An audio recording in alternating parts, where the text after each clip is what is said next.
Atos capítulo 4. Você vai deixar a sua Bíblia aberta aí nesse capítulo, porque conforme eu vou falando alguns tópicos, nós vamos fazer a leitura de alguns versículos de Atos, tá bom? E para estar iniciando, né, vou trazer um pouquinho para a gente recordar, né, o livro de Atos, a introdução do livro de Atos. Para a gente lembrar, quando Jesus ele foi crucificado e ao terceiro dia ele ressuscitou, ele rompe com os grilhões da morte e inaugura a imortalidade. E ali, quando Jesus ele ressuscita, ele traz, né, ele volta depois de ressuscitado e fica 40 dias com os seus discípulos falando sobre o reino de Deus. E ali ele vai ministrando aos seus discípulos ali, e também falando aquelas pessoas, que estavam 120 pessoas falando sobre o reino de Deus. E ele orienta para que não saíssem de Jerusalém enquanto o Espírito Santo não descesse sobre eles, não liberasse sobre eles o poder do Espírito Santo. Então o livro de Atos, ele traz esse relato, né, de orientação de Jesus após, né, a sua ressurreição, morte e ressurreição, e orientando aos seus discípulos a esperarem para receber do Espírito Santo. Não faça nada antes da descida do Espírito Santo. Não faça nada antes que a promessa seja concretizada e recebam autoridade dos céus através do Espírito Santo.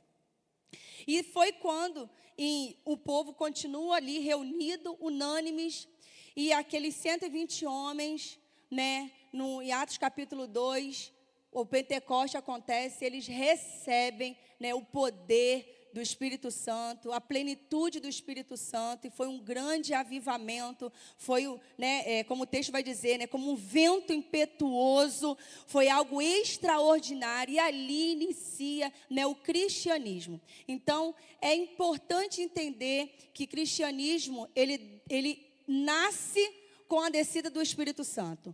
Então, quando a gente vai pregar a palavra de Deus, quando a gente vai, né, ensinar a palavra de Deus, a gente ensina debaixo de uma autoridade. Que autoridade é essa, pastora? A autoridade do Espírito Santo. Aconteceu em Atos 2, mas acontece até os dias de hoje na nossa vida. Essa autoridade, aquele que recebe Jesus, que entrega a sua vida para Jesus, ele recebe Jesus, ele recebe dessa autoridade. A autoridade não é do homem, mas uma autoridade que vem de Deus através do Espírito Santo.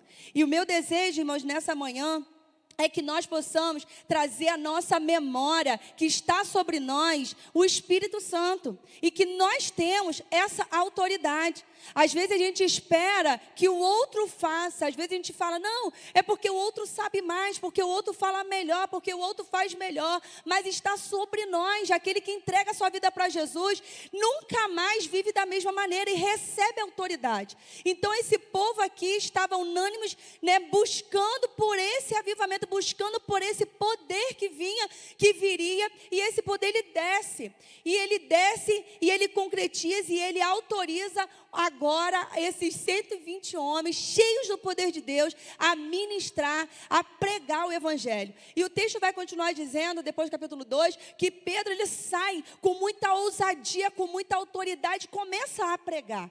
E começa a falar sobre Jesus, porque Pedro andou com Jesus, viu os milagres de Jesus, viu a morte de Jesus, viu a ressurreição de Jesus, viu a ascensão de Jesus, e agora, meu irmão, está cheio do poder de Deus, cheio da autoridade do Espírito Santo, e ele começa a falar sobre esse Jesus de uma forma muito intensa, porque Pedro era testemunha ocular daquilo que Jesus fez e daquilo que Jesus continuaria fazendo através do Espírito Santo na vida deles e através deles. E aí Pedro dá continuidade, e ali o texto vai dizer que 3.000, né, aceitam ali a Jesus. E ali começa uma grande e linda história, ali começa uma grande e linda trajetória do cristianismo, mas ali também começa uma grande perseguição contra os cristãos. Porque quanto mais a igreja crescia, mais ela era perseguida. Mas deixa eu te dizer uma coisa, a perseguição, ela nunca pode parar a igreja do Senhor. Ela nunca parou. A igreja sempre foi perseguida e ela nunca foi detida, ela nunca foi paralisada. Pelo contrário, meu irmão, se está lá na cisterna, está pregando. Se está na cova, está pregando. Se está na cadeia, está pregando. Aonde vai, está pregando. Nenhuma adversidade pode parar e nem parará a obra do Senhor. E esse livro é um livro tão lindo, esse capítulo tão lindo, que como Cristina falou, né, no mês passado, eu vi a Betânia nesse capítulo. Falei, Senhor, o Senhor está nos preparando para uma terra. O Senhor está nos preparando para um ambiente maior. E eu falei, Senhor, que através desses estudos possamos entender que está sobre nós o poder do Espírito Santo. Que o Senhor nos encha de ousadia para pregar o Evangelho até os confins da terra. E os confins da terra, como Atos 1, capítulo 1, versículo 18 diz, os confins da terra pode ser lá na sua escola, pode ser lá no seu trabalho, pode ser lá na sua rua. Se nós entendemos que os confins da terra é aonde Deus nos plantou, aonde Deus nos enviou, meu irmão, o evangelho vai ser levado e nós não seremos simplesmente um agente, mas nós seremos testemunhas vivas de que Deus ainda está sobre nós e ainda faz milagres no tempo de hoje. E o maior milagre que existe é o milagre da salvação. Às vezes a gente pode até achar, meu Deus, as coisas não estão acontecendo, mas o maior milagre que para mim existe é o milagre da salvação. É saber, meu irmão, que tudo isso aqui vai passar, mas que eu tenho uma morada celestial e eterna. Você crê nisso? Nós vamos junto nessa? O Pentecoste foi o divisor de águas na vida da igreja. Antes, eles viviam trancados com medo. Agora, eles são trancados por falta do medo. Antes, eles estavam atemorizados. Jesus morreu, e agora? Mas agora, depois da plenitude do Espírito Santo, da descida, depois do acontecimento do Pentecoste, meu irmão, eles são trancados, porque eles não têm medo de falar. Agora, eles têm autoridade e ousadia para pregar, para dar continuidade àquilo que Jesus começou a fazer. O Espírito Santo estava neles, agora está sobre eles. E assim como eu for falando, se você também crê isso sobre a tua vida, recebe isso sobre a tua vida também. O Espírito Santo não está só comigo, ele está sobre a minha vida, está sobre a sua vida também. Você crê nisso? Quem escreveu esse livro, quando e onde ele foi escrito? Né? Esse livro ele foi escrito... Na verdade, ele diz, né? Estudiosos vão dizer que é um único livro com 2 volumes. O Evangelho de Lucas, ele termina com a ascensão de Cristo e Atos inicia falando sobre a ascensão de Cristo.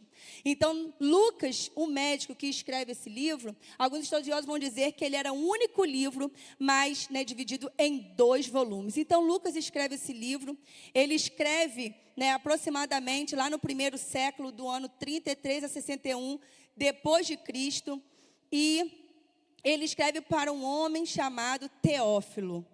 Teófilo, Teo significa Deus, filo, amigo ou amado. Ele escreve para um homem que era amigo de Deus ou aquele que ama a Deus. E aí a gente vai entender que quando o capítulo 1 vai dizendo, quando ele diz que está escrevendo para Teófilo, ele usa a palavra excelentíssimo. Aqui a gente pode entender que é uma pessoa de um certo destaque na sociedade, ou um oficial romano, mas alguém que já era convertido ao cristianismo. Quando Lucas escreve essa carta, tanto em Lucas quanto em Atos para Teófilo, ele escreve para alguém que tinha alguma responsabilidade. Esse alguém que levaria essa mensagem a quem deveria levar. Ele não escreve para qualquer pessoa, mas ele escreve para alguém, entende-se que ele escreve para alguém que já estava no cristianismo. E interessante que o livro se chama Atos dos Apóstolos, Tradicionalmente é Atos dos Apóstolos. Mas talvez, depois, de tantas coisas que a gente foi aprendendo sobre o livro de Atos, entenderíamos que seriam os atos de Jesus e do Espírito Santo através dos apóstolos. Lucas mostra que as ações de Jesus, as atitudes de Jesus, as feituras de Jesus. Atos mostra a continuidade da feitura de Jesus, do ministério de Jesus, né, através do Espírito Santo na vida dos apóstolos e também nas nossas vidas, né? E o Espírito Santo, ele faz através de nós. Fez através dos apóstolos e continua fazendo até os dias de hoje através de nós. E se nós entendermos isso, se nós entendermos essa preciosidade, nós vamos entender que a nossa vida, ela tem um propósito maior do que nós pensamos. Que a nossa vida, ela tem um propósito maior do que acordar, levantar, trabalhar, estudar, vir ao culto e voltar. É saber. Atos fala muito, a palavra repete diversas vezes, a palavra testemunha. E nós somos essas testemunhas até os dias de hoje. De quê? De que Jesus, ele fez, ele continua fazendo e faz através de nós por meio do Espírito Santo. E quando nós entendemos isso, isso é libertador, porque nós acordamos de forma diferente. O andar na rua de forma diferente. O esperar num ponto de uma van, ou chamar um Uber, ou num ponto de ônibus, ou dentro de um ônibus universitário, ou dentro de um ambiente de trabalho, é totalmente diferente. Porque eu sou uma testemunha de que Jesus, ele é o nosso Senhor. Ele não foi ao céu e não nos abandonou. Pelo contrário, ele subiu aos céus para cumprir uma promessa. Mas a promessa também foi cumprida quando a descida do Espírito Santo veio e está sobre nós. Irmãos, se nós tomarmos isso como verdade na nossa vida, porque é uma verdade, mas se nós entendermos essa verdade, praticarmos essa verdade, nós vamos ver que nós não estamos sozinhos. Pastora, mas eu estou com muitas pessoas, ou estou com ninguém e me sinto sozinho. Se você entender que o Espírito Santo está sobre a sua vida, você não está só. Porque tem gente que está no ônibus lotado e se sente só. E tem gente que está numa solidão mesmo. Mas nós que temos o Espírito Santo, nós nunca estamos só. Nós podemos até às vezes esquecer, mas eu tenho certeza que através da palavra do Senhor, Ele vai trazer à nossa memória aquilo que nos dá esperança. E Jesus, Ele continua sendo a nossa esperança. Nós não estamos só. O tema de hoje é, agora entrando no nosso tema, né? Uma igreja cheia do Espírito Santo. Essa é a igreja do Senhor. A igreja, ela não é cheia de pessoas. A igreja, ela é cheia do Espírito Santo.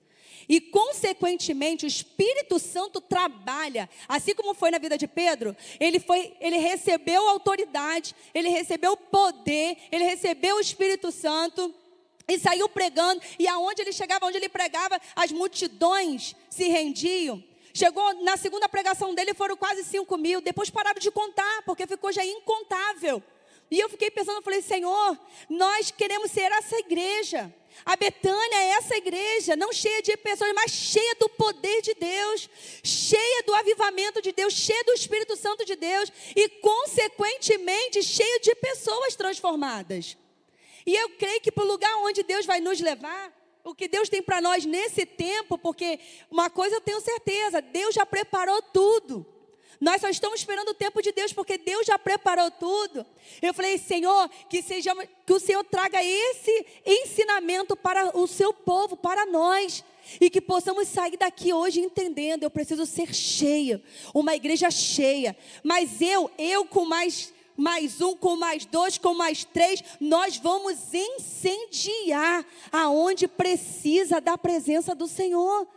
E não tem como uma vida permanecer da mesma maneira quando ela se encontra com Jesus. Uma igreja cheia do Espírito Santo, ela enfrenta perseguições e é invejada. Atos capítulo 4, do 1 ao 3, vai dizer assim: enquanto Pedro e João falavam ao povo, chegaram os sacerdotes, o capitão da guarda do templo e os saduceus. Estavam muito perturbados porque os apóstolos ensinavam o povo e proclamavam em Jesus a ressurreição dos mortos. Eles agarraram Pedro e João e, como já anoitecia, os colocaram na prisão até o dia seguinte. O Império Romano estava se sentindo ameaçado pela igreja. A igreja começou a crescer Quanto mais pregava de Jesus, mais as pessoas queriam esse Jesus, queria esse poder, queria esse avivamento. O império começa a se sentir muito ameaçado. E agora, o que a gente vai fazer com esse povo? Porque um capítulo antes, no capítulo 3, vai dizer que Pedro e João, quando eles estavam indo para o templo, para a Porta Formosa, tinha um coxo, tinha um paralítico de nascença, e estava pedindo uma esmola. Pedro, cheio da autoridade, falou: irmão, dinheiro eu não tenho, mas o que eu tenho eu te dou. E liberou sobre ele a cura, e aquele homem deixou de ser coxo. E aquilo estava acontecendo em todos os lugares, seja na porta do templo, aonde eles passavam, eles estavam ali falando sobre Jesus, eles não estavam perdendo tempo. É como se fosse um cronômetro mesmo, sabe? A sensação que me dá fosse um cronômetro. Tipo, já disparou, não temos tempo mais a perder. Então, a oportunidade que eles tinham, eu estou indo orar, meu irmão, você quer um milagre? Vamos embora. O que eu tenho eu te dou. E ele dava aquilo que de graça ele recebeu. E aquele homem foi curado. E ali as autoridades começaram a ficar perturbadas, porque o homem era coxo de nascença, tinha sido curado, as pessoas tinham visto, e depois à frente o texto do capítulo 4 vai dizer que o ex-paralítico estava junto com eles, ali no meio da multidão. E agora, como que a gente vai fazer com que isso se esqueça? Como que a gente vai fazer que isso se anule? O cara está andando, o cara está com eles. O que esse povo está fazendo? Em nome de quem que eles estão falando? E eles começam a se levantar contra a igreja. Existe uma inveja muito grande que começa a se levantar contra a igreja. E a igreja do Senhor, quanto mais ela crescia, mais ela era perseguida. Mas os homens de Deus não deixavam de fazer aquilo que estava disposto a ser feito. Mesmo que custasse a sua própria vida, eles não estavam perdendo mais tempo. E eu comecei a ficar constrangida e falar: Senhor, nós não temos mais tempo a perder. Irmãos, eu não sei se acontece com vocês, mas às vezes a gente se posiciona, como a palavra que foi ministrada domingo pelo pastor Sandro, a gente se posiciona e você fala assim: vou me posicionar, tudo vai dar certo. Irmão, você se posiciona, parece que o inferno se levanta para te fazer parar. Aí a gente pensa: ué, mas se levantou, então eu vou parar? Não. Ele levantou, meu irmão, mas a gente tem que acreditar que ele tem que levantar para cair. Por quê? Porque a igreja, quando cumpre o seu propósito, ela é perseguida. E a perseguição, ela pode vir pelo meio humano, mas a perseguição, ela vem também pelas forças espirituais. E nós precisamos estar ligados no mundo espiritual. Porque você pensa, meu irmão, quando a palavra de Deus é ministrada, quando uma vida se converte, quando uma vida se rende a Jesus, é menos uma pessoa na porta do bar, é menos uma pessoa na prostituição, é menos uma pessoa, meu irmão, na pornografia, é menos uma pessoa na idolatria, é menos uma pessoa. E quanto mais ele conhece Jesus, mais o céu é povoado e mais o inferno é saqueado. Então você acha mesmo que nós não seremos perseguidos? Se você talvez esteja passando por algum tipo de perseguição, e você sente que é uma perseguição, eu quero te dizer nessa manhã, querido, olha, aguenta firme. Não deixa de cumprir o seu propósito. Você é cheio da autoridade do Senhor. Deus te deu autoridade através do Espírito Santo. E esse povo começa a ser invejado, começa a ser, perseguido.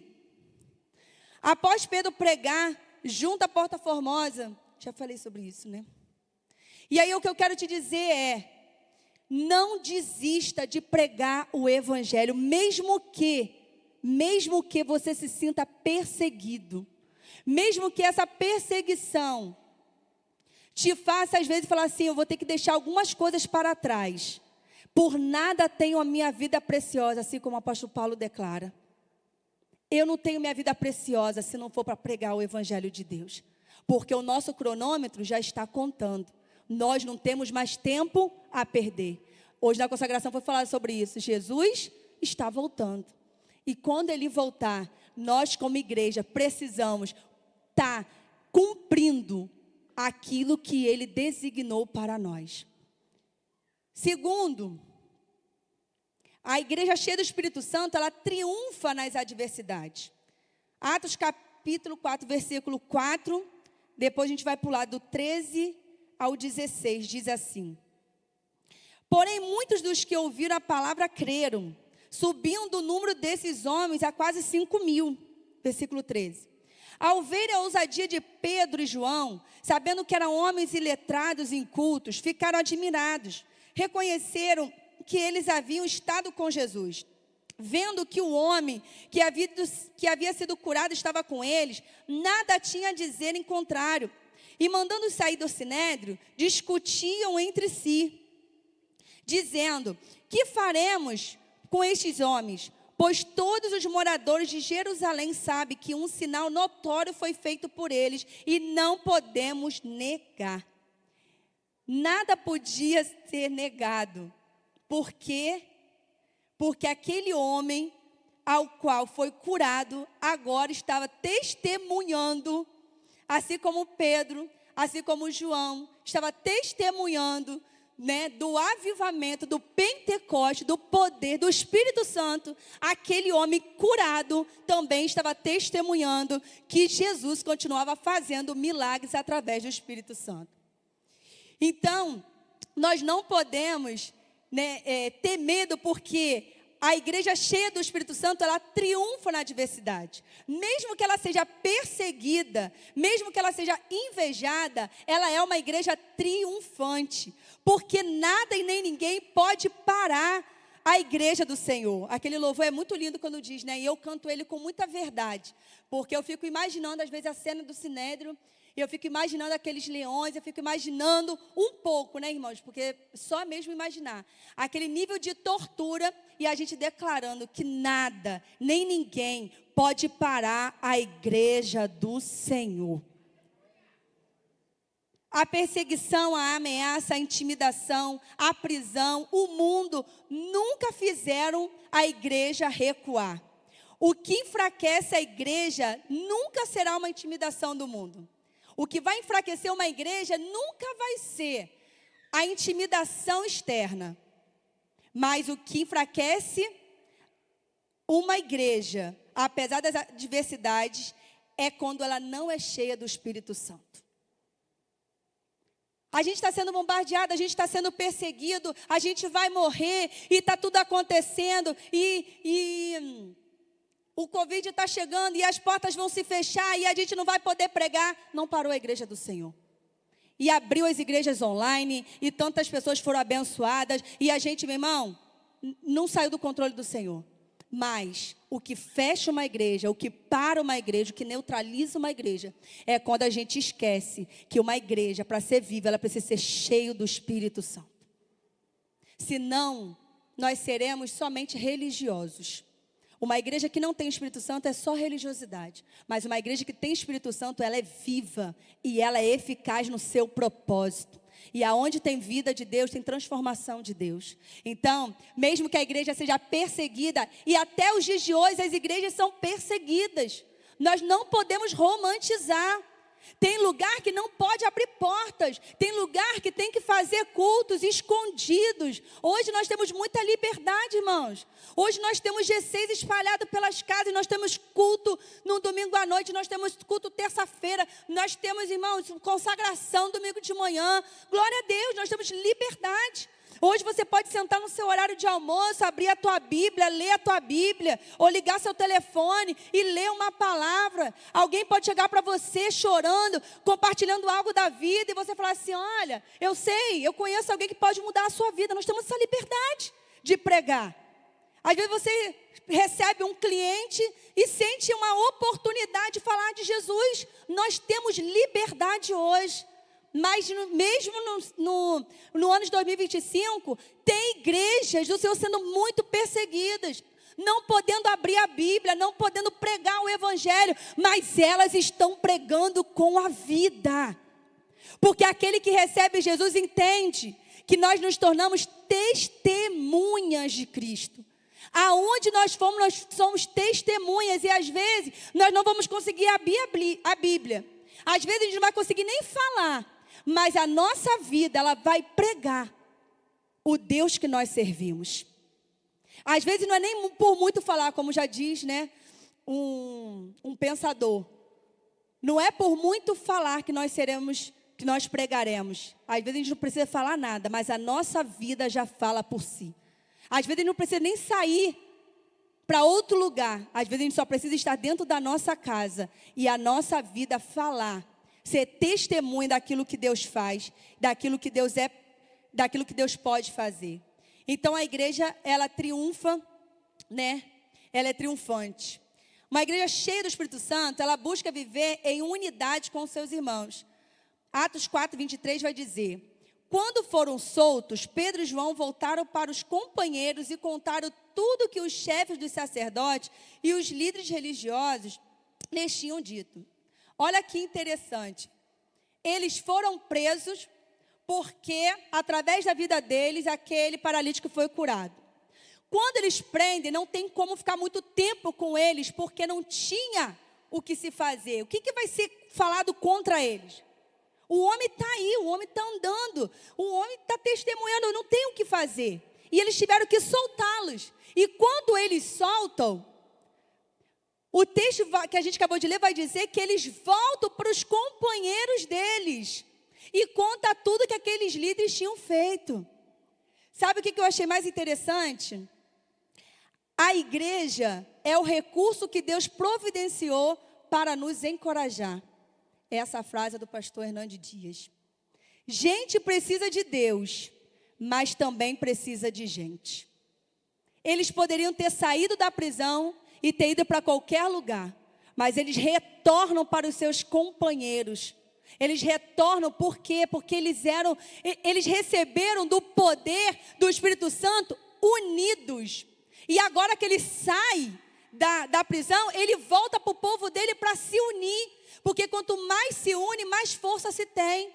Então nós precisamos de Deus, sim, mas nós também precisamos de gente. E principalmente gente cheia do Espírito Santo de Deus.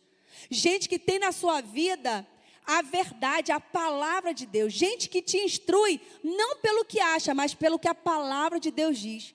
Como é bom andar com gente que serve a Jesus. Como é bom andar com gente que sabe, que conhece a verdade.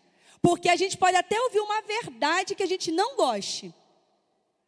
Mas é melhor a gente ouvir uma verdade que a gente não gosta do que a gente viver numa mentira e nos levar, né, para um calabouço, nos levar, né, para algo pior na nossa vida. É importante nós vivermos em unidade com os nossos irmãos. E eles buscaram isso. E eles foram porque os líderes religiosos, eles não estavam brincando. Eles só deram mais um tempo, porque eles estavam tentando conspirar mais um pouco contra a igreja. Ali, eles estavam tentando mesmo matar o povo de Deus. Só que enquanto isso não acontecia, o povo estava unido. Enquanto isso não acontecia, o povo estava junto. E isso é muito importante para nós, querido. Na hora da tribulação, o que às vezes vem na nossa cabeça? Hoje eu não vou ao culto. Ah, eu não vou à igreja.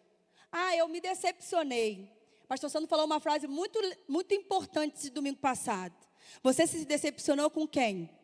Você nunca se decepcionou com Jesus. Você pode até se decepcionar com pessoas, mas Jesus nunca nos decepcionará. E quando a dificuldade vem, às vezes vem na nossa mente para a gente se afastar.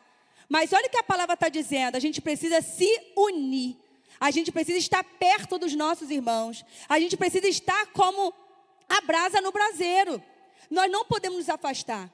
Então, se talvez já passou algum desses pensamentos na sua mente, não deixa que isso tome força. Quanto menos vontade você tem de vir, mais força você faz para vir. Eu não sei se acontece assim com você.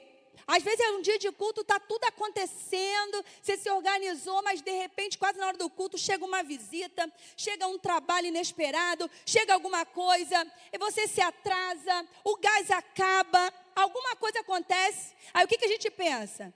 É só hoje, eu não vou não. Mas, às vezes, é aquele dia que a gente estava mais precisando estar perto. E quando a gente consegue romper e chegar aqui, chegar aonde o povo está reunido, seja ele num GC, seja ele numa conferência, seja ele, o povo de Deus reunido, a gente não volta para casa da mesma maneira. É impossível voltar da mesma maneira. Às vezes acontece algumas coisas, o louvor canta, aí fala, sai do seu lugar, dá um abraço. Meu irmão, às vezes é aquele abraço. É aquele abraço, aquela pessoa não sabia nada que você estava passando, mas é aquele abraço que é um abraço restaurador. E aí você fala assim, meu Deus, era esse abraço que eu estava precisando. Essa pessoa foi usada pelo Espírito Santo para me dar um abraço restaurador, curador. E aí a gente volta para a nossa casa totalmente diferente. Então não se afaste. Uma igreja cheia do Espírito Santo, ela é uma igreja que vive em unidade. Ela vive unido com os seus irmãos. Não dá para sermos ovelhas fora do rebanho, uma brasa fora do braseiro. Não dá para a gente fugir da igreja, pelo contrário, porque a igreja do Senhor é um recurso que Deus providenciou para nos encorajar. É um lugar onde Deus providenciou para nos curar. Então não se afaste da igreja. E se você tem sentido falta de algumas pessoas, seja um agente de Deus hoje. Manda uma mensagem para ela hoje. Fala assim, estou sentindo a sua falta. Pô, querida, a gente ia junto, né, para consagração, a gente ia junto para a hora nona, a gente ia junto para o GC, estou sentindo sua falta. Ó, logo mais tem culto, quero te ver lá. Vamos. Ó, essa semana tem GC, quero te ver lá. Você quer que eu passe aí para te pegar? Está precisando? Irmãos, nós não podemos nos afastar, mas tem pessoas que se afastam. E essas pessoas que se afastam, elas são importantes no reino de Deus.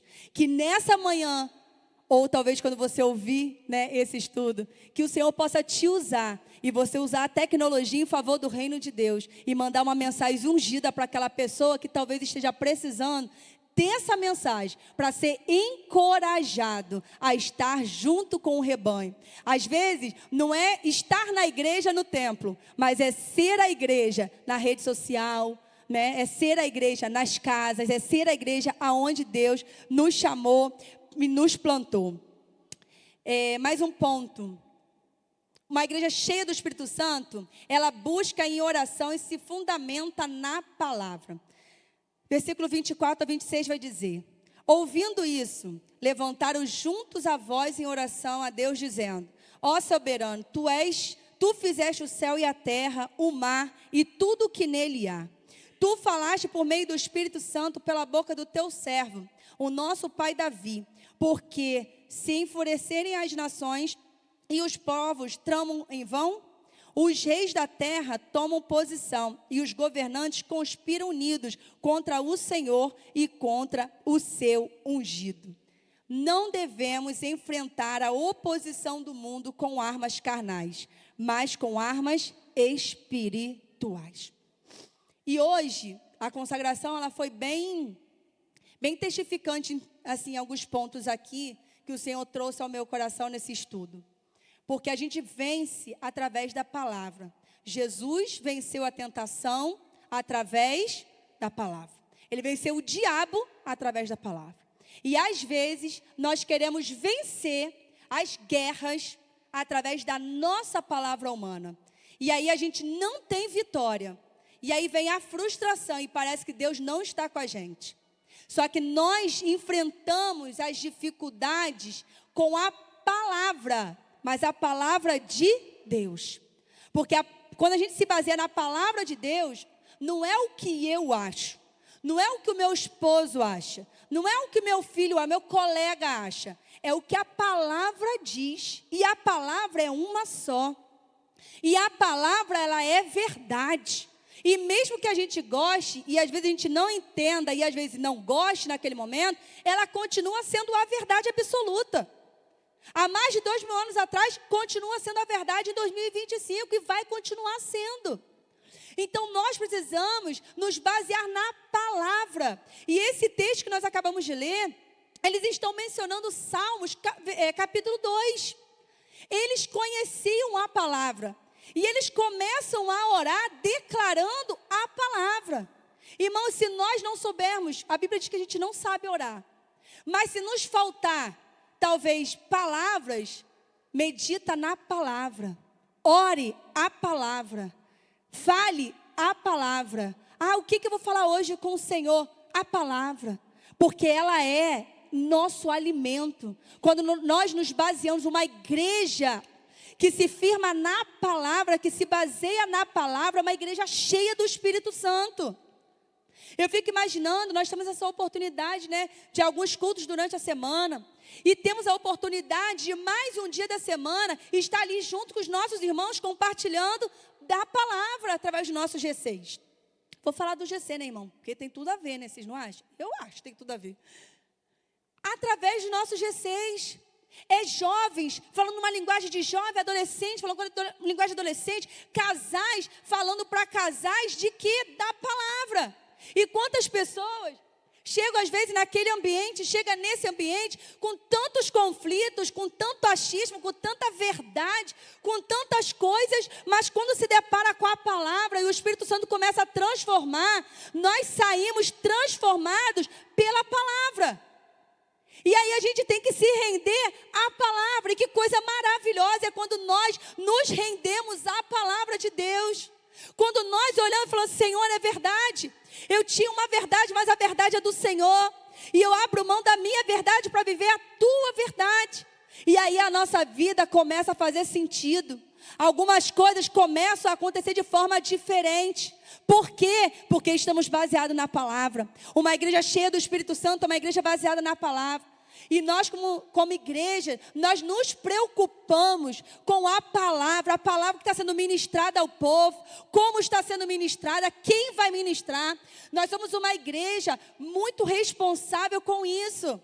Porque a palavra, meu irmão, uma palavra dita, uma palavra pregada, ela tem muito poder. Então nós temos responsabilidade em quem colocar aqui para falar. Falar o que para o nosso povo, alimentar o nosso povo com o quê? E quer ver o culto bom? É o culto que tem palavra. O culto abençoado, o culto avivado é o que tem palavra. Porque o Espírito Santo ele se manifesta de várias maneiras. Mas nada melhor, meu irmão, do que aquela transformação de dentro para fora. Quando a gente sai do culto e o culto não acabou. A palavra continua ruminando dentro de nós. Que coisa maravilhosa, às vezes, quando é um texto tão conhecido, que já foi pregado por várias pessoas, e quando o texto é pregado, e a gente fala assim, meu Deus, o Senhor renova a palavra. Que palavra, eu nunca tinha ouvido dessa maneira essa palavra. Aí você fala, mas como que pode? É o Espírito Santo, é a palavra de Deus. Ela nunca vai ser velha, ela nunca vai ser antiga, ela nunca vai ser passada, ela nunca vai ser ultrapassada, meu irmão. Ela, pelo contrário, ela é a mais atual do que o noticiário que vai sair amanhã. E se nós conhecermos a palavra, nós vamos conhecer mais de nós. Nós vamos conhecer mais do propósito de Deus na nossa vida. Nós não vamos perder tempo com coisas tão pequenas. Nós vamos encher o nosso coração e a nossa mente das coisas de Deus. E nós vamos entender que o nosso tempo é precioso demais para perder e investir em coisas que não levam a nada. O nosso tempo está passando e nós precisamos nos atentar mais à palavra de Deus. E aqui os irmãos eles começam a citar o Salmos capítulo 2. A igreja começa a orar e traz à memória que Deus é soberano. Quando a igreja ora, ela une o altar da terra com o trono dos céus. A oração desestabiliza as investidas malignas. Quer ter vitória? Leia a palavra. Quer ter vitória? Ore. Ore primeiro. Medita primeiro. Irmãos, nós temos vivido uma vida muito corrida. O tempo está passando muito rápido. E se nós não percebermos, o tempo, ele é um dos nossos maiores adversários nos dias de hoje. Às vezes você fala assim, estou esperando uma adversidade vindo de uma pessoa. Não, às vezes é o nosso tempo mesmo. A gente não sabe administrar ele. Acorda correndo, sai correndo, come correndo, trabalha correndo, estuda correndo, chega em casa, está cansado. Aí o principal, às vezes, ficou para trás. E o que eu tenho? Ai, meu Deus, não deu nem tempo de orar, não deu nem tempo de ler a palavra, ficou para trás. Então, irmãos, o diabo, ele é astuto. E às vezes a gente está esperando ele vir de um lado. Só que ele está usando, às vezes, as estratégias dele por um outro lado. Não deixa que o tempo minha vida.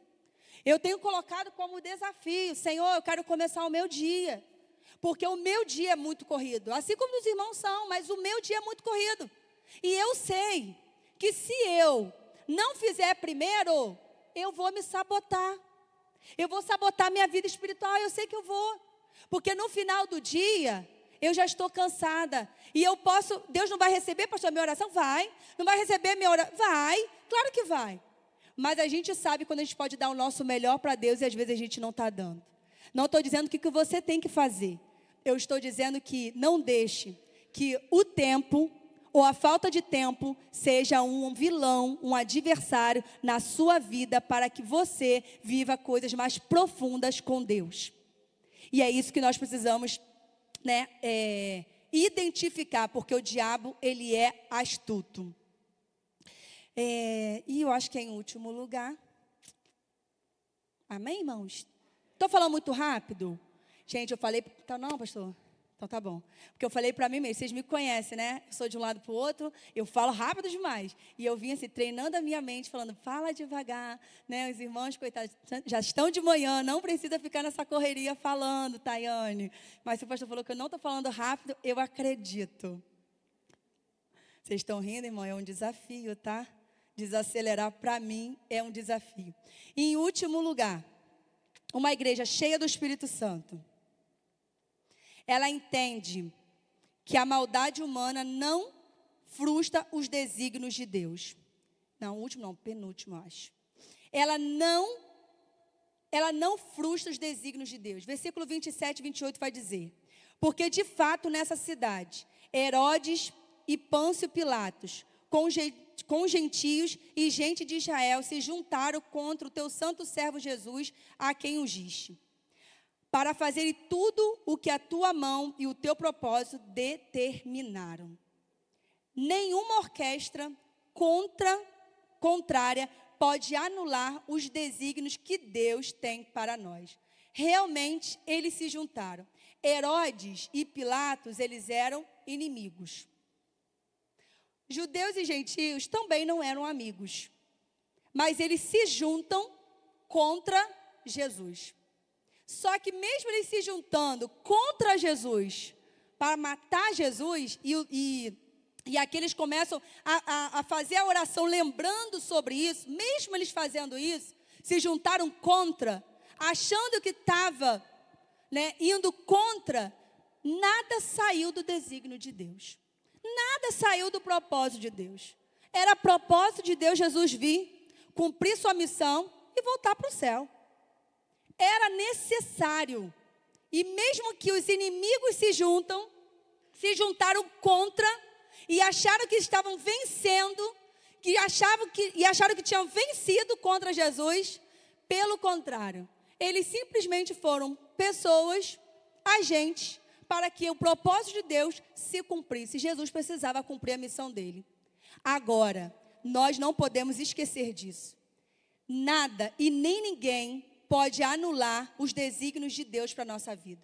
Nada e nem ninguém pode frustrar os desígnios de Deus para a minha vida, para a sua vida, para a sua casa, para o seu ministério, para a sua igreja, para o seu GC. Não pode. Sabe por quê? Porque existe um propósito maior. E esse propósito não está nem em nós, esse propósito está em Deus. É plantado em nós, mas esse propósito é de Deus. E quando nós entendemos isso, nós trazemos paz ao nosso coração. E aqui eles começam a orar, falando isso para Deus, falando em oração, recitando a Bíblia, se fortalecendo em oração, se fortalecendo na palavra, e declarando que nada sai do desígnio de Deus, nada está perdido, nada, né, foi anulado, a promessa que Deus fez não havia sido anulada, mesmo conspirando contra. E eu quero dizer isso para você também hoje. Nada e nem ninguém vai conspirar contra você, vai prevalecer, porque o que prevalece na nossa vida é a vontade de Deus, é a promessa de Deus. Às vezes o que não acontece é nós não estarmos posicionados para viver essa promessa. Nós não estamos no tempo para viver essa promessa, mas nada de forma adversária pode anular o que Deus preparou para nós. E eu volto para minha casa em paz, sabendo disso. Eu volto para minha casa, meu irmão. Quer dizer, eu saí da minha casa com esse estudo, com muita paz no meu coração. E com muita responsabilidade também. Quanta responsabilidade eu tenho. E quanto tempo eu não tenho mais. Porque o tempo está passando. E o que eu tenho feito, ou o que eu tenho deixado de fazer, e que eu preciso voltar a fazer. Porque eu sou uma testemunha de Deus nesse tempo. Eu sou a testemunha do poder de Deus, da autoridade do Espírito Santo nesse tempo. Em último lugar, uma igreja cheia do Espírito Santo é revestida com poder para pregar a palavra com autoridade, viver milagres de Deus em seu meio. Versículo 29 a 31 vai dizer: agora, Senhor, olha para as ameaças deles e conceda aos teus servos que anunciem a tua palavra com toda a ousadia. Você pode repetir comigo? Com toda a ousadia? Com toda a ousadia. Enquanto estende a tua mão para fazer curas, sinais e prodígios por meio do nome do teu santo Senhor Jesus. Tendo eles orado, tremeu o lugar aonde estavam reunidos. Todos ficaram cheios do Espírito Santo, com ousadia, e anunciavam a palavra de Deus. John Stott vai dizer: a plenitude do Espírito se evidencia tanto nos atos como nas palavras, tanto no serviço como no testemunho, tanto no amor pela família como na proclamação ao mundo. Eu quero terminar esse estudo dizendo para você: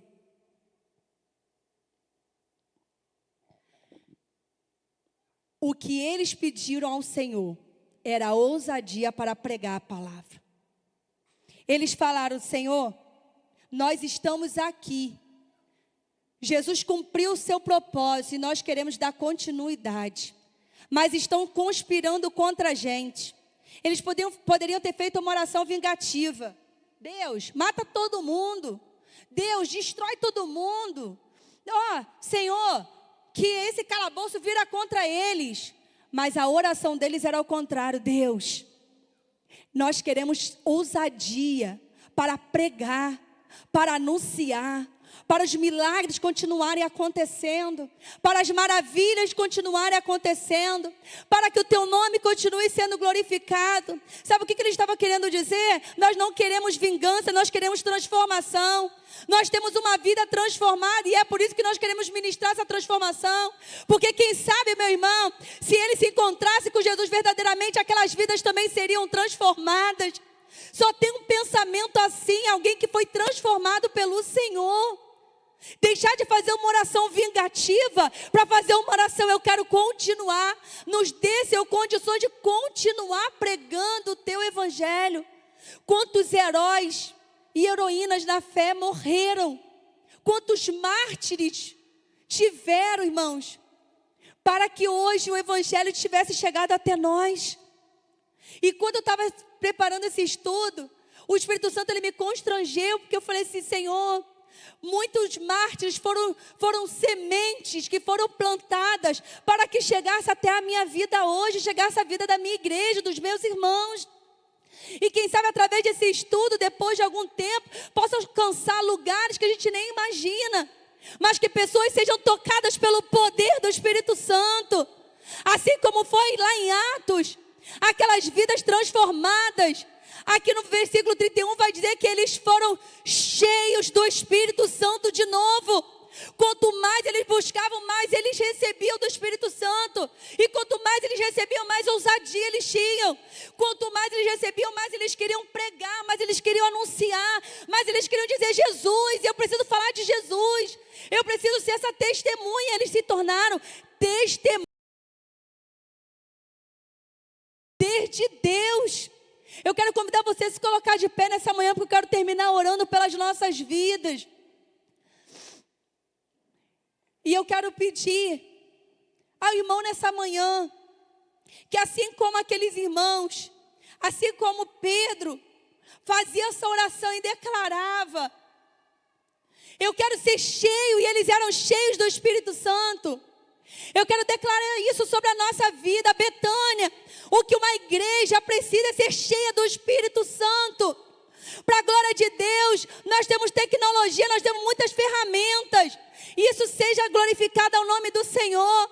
Mas nós precisamos ser cada dia mais incendiados do Espírito Santo. Quando a gente passar por essa rua e ver alguém parado, fala: querido, vamos entrar. Nós temos um culto agora, você é muito bem-vindo em nosso meio. Sabe, meu irmão, aquela igreja cheia do Espírito Santo, que de repente você está num culto como hoje, e Deus te toca e fala assim: sai do seu lugar, vai lá naquela pessoa que está lá atrás e dá um abraço nela. Aí você fala: Senhor, mas eu não sei quem ela é. Aí Deus fala pra gente assim: mas eu sei quem ela é. Sei o que ela veio buscar. Oh, Espírito Santo, nós te louvamos, Senhor. Sabe por que nós louvamos a esse Deus? E eu quero nessa manhã pedir ao Senhor que nos encha de ousadia dos céus. Irmãos, que os G6 tenham a ousadia dos céus. Que quando a gente passar por aquela rua, não sejamos passos normais, mas nós possamos ir marchando e declarando: as cadeias estão caindo, esse bairro pertence a Jesus. Nós possamos vir para a igreja, irmãos, e declarar: é aqui que está tendo assalto, é aqui que está tendo prostituição, Senhor, esse lugar pertence ao Senhor. Isso é uma igreja cheia do Espírito Santo. É aquela igreja que sente falta. E sabe o que eu louvo? Nós somos essa igreja.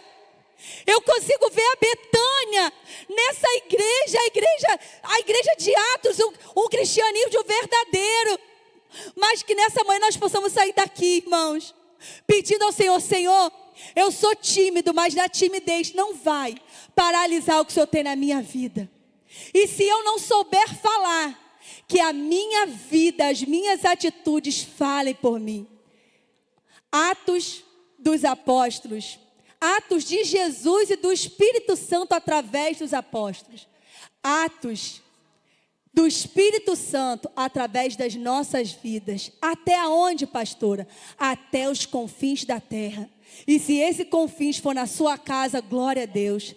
E se esse confins for no seu trabalho, glória a Deus. E se esse confins for na sua faculdade, glória a Deus. Se você está estudando para passar numa faculdade, coloca ela diante do Senhor. Porque se o Senhor te levar para aquela terra, você não vai entrar lá de qualquer maneira, não. Você é uma testemunha de Jesus naquele ônibus universitário, naquele grupo de futebol. Você é essa testemunha viva quando você chega naquele horário de almoço no seu trabalho, naquele ponto de ônibus. Nós somos essa testemunha do Senhor. E que nessa manhã o Senhor nos encha com poder, com autoridade, com ousadia dos céus.